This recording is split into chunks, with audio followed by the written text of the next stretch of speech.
जय हिंद बच्चों।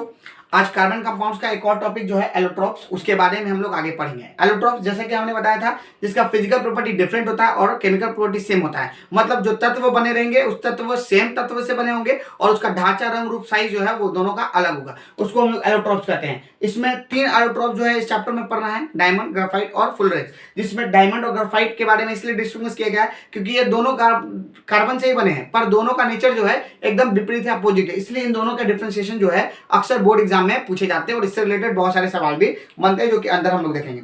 डायमंड जो है बच्चे, एक कार्बन एटम जो है वो 4 अदर कार्बन एटम से अटैच होता है, इसलिए इसका नाम टेट्राहेड्रल है। मतलब 4 हेड वाला, टेट्रा मतलब 4, हेड्रल मतलब हेड वाला। मतलब कि एक कार्बन एटम जो है अदर 4 कार्बन एटम से अटैच होता है, वो डायमंड कहलाता है।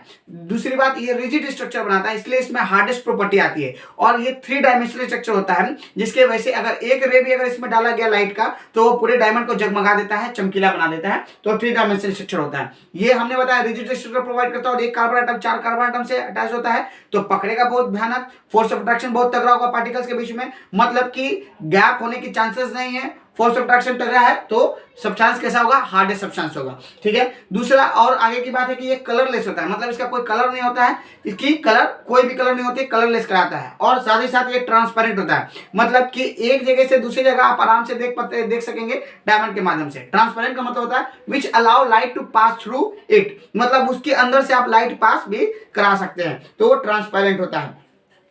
और उसके बाद क्या है, ये पूरा कंडक्टर ऑफ इलेक्ट्रिसिटी है। क्यों पूरा कंडक्टर ऑफ इलेक्ट्रिसिटी क्यों होगा बच्चे? हम लोग जानते हैं कि इलेक्ट्रिसिटी कंडक्ट वही करा पाते हैं जो टूटते हैं। टूटते क्या, आयनों में टूटते हैं, क्योंकि आयनों के मूवमेंट को ही इलेक्ट्रिक करंट कहते हैं। फ्लो ऑफ इलेक्ट्रॉन, मतलब जो आयन में इलेक्ट्रॉन, नेगेटिव आयन जो होता है, उसके मूवमेंट को इलेक्ट्रिक करंट कहते हैं। तो यहाँ पे इलेक्ट्रॉन जो है वो फ्लो टूटता ही नहीं है, क्योंकि डायमंड जो हार्डेस्ट सब्सटेंस है, तो वो टूटेगा नहीं, तो आयन मूव करेगा नहीं। जब आयन मूव नहीं करेगा तो इलेक्ट्रिक करंट नहीं है, और इलेक्ट्रिक करंट नहीं है तो इलेक्ट्रिसिटी कंडक्ट नहीं कराएगा। तो ये पूरा कंडक्टर ऑफ इलेक्ट्रिसिटी होता है। लेकिन दूसरी तरफ ये थर्मल जो है वो बहुत ज्यादा हीट जो है बहुत ज्यादा प्रोवाइड करता है, मतलब ये गुड कंडक्टर ऑफ हीट है। गुड कंडक्टर ऑफ हीट कहने का मतलब क्या है कि इसके पार्टिकल्स इतने क्लोजली पैक्ड होते हैं कि ये जो हीट होगा तो इसके बगल वाला तुरंत पार्टिकल जो आपस में हीट हो जाएगा। जिस प्रकार से हीट जो है गुड कंडक्टर ऑफ हीट कहलाता है, ड्यू टू इट्स ये अरेंजमेंट ऑफ स्ट्रक्चर के पार्टिकल्स के अरेंजमेंट की वजह से ये हीट का गुड कंडक्टर ऑफ हीट माना जाता है। ठीक है।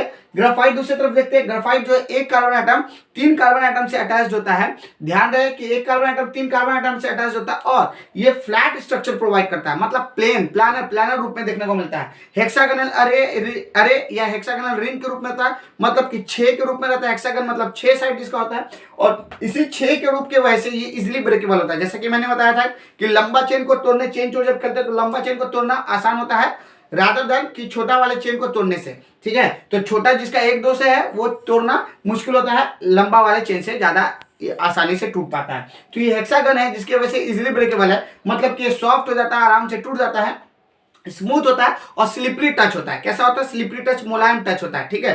तो ये किसकी प्रॉपर्टी है? ग्राफाइट की। इसकी कलर होती है बच्चे तो ग्रेइश ब्लैक में होता है, मतलब ब्लैक के कलर, ग्रे कलर में ब्लैक के रूप में देखने को मिलता है। ये ओपेक ऑब्जेक्ट होता है। ओपेक ऑब्जेक्ट मतलब कि which can not allow light to pass through it, मतलब लाइट को अपने से पास करा नहीं पाएगा। जैसे हमारा हाथ, यहाँ अगर हाथ रख देंगे तो देखो पीछे लाइट नहीं जाएगा, जिसके वजह से लाइट नहीं गया तो ये शैडो का निर्माण करता है। तो जहां लाइट पास नहीं होता है तो शैडो का निर्माण होता है। तो इसमें शैडो का फॉर्मेशन होगा, पर इसमें शैडो का फॉर्मेशन नहीं होगा, क्योंकि वो लाइट जो है पास कराता है, ये लाइट पास नहीं कराता है, तो शैडो का फॉर्मेशन होगा, क्योंकि ये ओपेक इन नेचर है।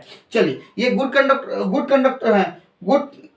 कंडक्टर ऑफ इलेक्ट्रिसिटी कहलाएगा, क्योंकि ये सॉफ्ट है, इजी है, आराम से टूट जाता है, इजिली ब्रेकेबल है हेक्सागोनल रे की वजह से। तो इजिली टूट जाएगा तो आयनों में टूट सकता है, प्लस और माइनस का। इलेक्ट्रॉन का फ्लो होगा तो इलेक्ट्रिक करंट, तो इलेक्ट्रिसिटी दिखेगा। और ये बैड कंडक्टर ऑफ हीट है, क्योंकि ये हीट जो है वो नहीं दिखाता, क्योंकि ये सॉफ्ट होता है, तो इसके पार्टिकल्स जो है वो लूजली पैक्ड होती है एक दूसरे से, मतलब पार्टिकल्स के बीच में जो है गैप देखने को मिलेगी, और गैप की वजह से ये लूजली पैक्ड होता है, जिसकी वजह से क्या होता है कि वो बैड कंडक्टर ऑफ हीट कहलाता है। मतलब कि अगर एक पार्टिकल अगर गर्म हुआ तो इसके पार्टिकल्स इतने दूर पे रहते हैं या उससे लूजली पैक्ड होते हैं कि दूसरे पार्टिकल्स को हीट जल्दी से गर्म नहीं कर पाते, तो धीरे धीरे क्या होता है वो हीट अंदर ही खत्म हो जाता है, जिसकी वजह से बैड कंडक्टर ऑफ हीट आता है। ये था शॉर्ट जानकारी डायमंड और ग्राफाइट के बीच में। अगले क्लास में फिर एक महत्वपूर्ण टॉपिक उठा करके उसके बारे में जानेंगे। शुक्रिया।